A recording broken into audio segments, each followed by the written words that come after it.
Okay, Georgia has taken out Kentucky to win the conference, the division. You want to hold it there, Matt? Yeah, Thank you. I was just waiting in front of you because of my health, I guess. Okay, so Georgia will play probably Alabama. We don't really know yet. Overall thoughts comparing Georgia and Kentucky.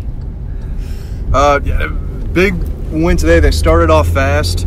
I thought the defense played really hard. The defensive line, the linebackers probably played their best game of the year. Yeah. Miko with a big punt return, almost took it to the house, led to a quick score. The game was never in doubt, was it? I mean, at all? I didn't think so. No. I never thought, I was never thinking that Georgia was going to lose that game. I really ever thought it would be close, honestly. Fletcher, is Georgia picking up steam right now, or are they? I mean, they better start picking up steam, and it looks like they have. It feels good to be a guest on the show. Thanks for having me. I think that Georgia. I was telling all the Kentucky guys, media people, we were talking about it, and Kentucky's just not on Georgia's level.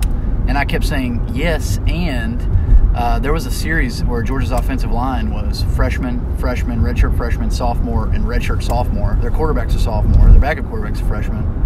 It's just crazy that Georgia won the East, and this was kind of the year to get Georgia if you're Kentucky, because it's not going to get any easier.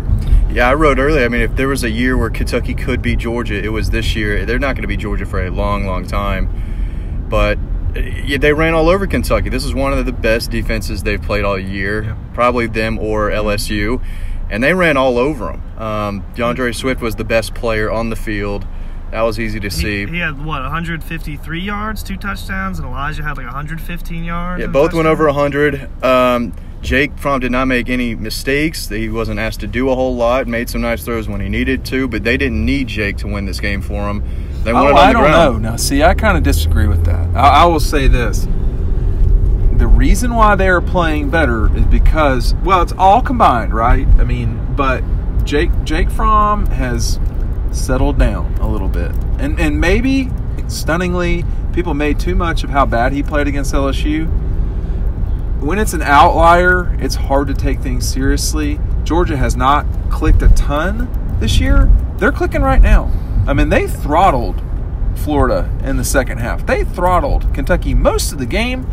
One thing where Kirby's right, they've got to start ending games with touchdowns and not kicking field goals, as good as Rodrigo was. What's with the goal line issues?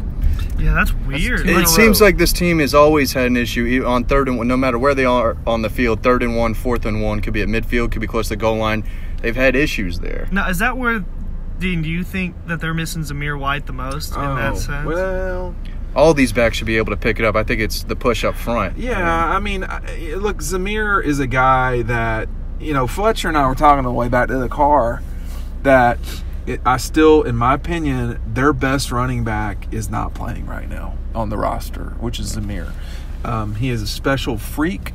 I hope he comes back in a way that I expect him to. I guess it's putting a lot of pressure on him. But this team is not going to get worse. No. This team is young. Kirby shit all over Justin Fields is transferring tonight. That's what that was. What did he say? Well, you left. Did you hear it at all? I don't think so. He didn't say Justin Fields isn't transferring. He said he had his best. He used Justin as an example in the locker room after the game. He said, here's a guy that did not get a single snap against Florida, and he just came back to work all week and did practice the way he was supposed to, and he was a part of the game plan this week. And there was a lot of guys. Now, you guys know more than me. I haven't been watching Georgia as much. There was a lot of defensive guys that I didn't even recognize that were out there. Channing Tindall made a sack earlier in the game. Yeah, he played a lot. And Adam Anderson played a lot. Yeah. Anderson was a guy. 56, long, athletic, outside linebacker. These younger guys are going to play more and more as the season goes along, too. Otis Reese, too. Otis Reese was in the game early. He was. I mean, they missed a big tackle, but he's going to be a good one. They all played meaningful snaps for really the first time for a lot of them in a top 10 game. Yeah, I mean that's what you get when you have 5 stars. Well, no, I know, but the beating takes. You forgot that this was either a top 10 or a top 11 game. I mean, Georgia, this is back-to-back weeks. Now Michigan served notice. Michigan might be the real deal. Michigan let everybody know what time it was, but Georgia has too. And I think Clemson is surging, obviously, offensively. They're not playing the competition that Michigan and Georgia are. They're playing very well. We don't know what's going to happen with Notre Dame. Obviously, Alabama is what they are. LSU is going to have to win the game, or there's no point talking about them.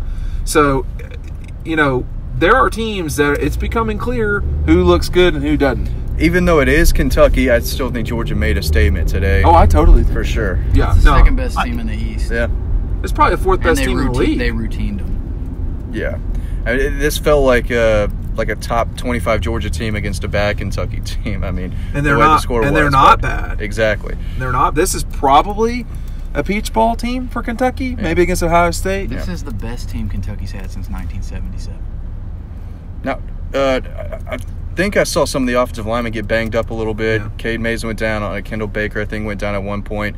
I don't think anything is serious there. Did Kirby mention Mecole at all? I know he went down for a second. Gonna be okay. Mecole's he said Mecole is going to be fine. I mean, this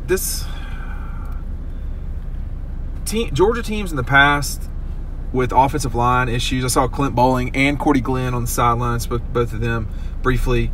That's why I was here.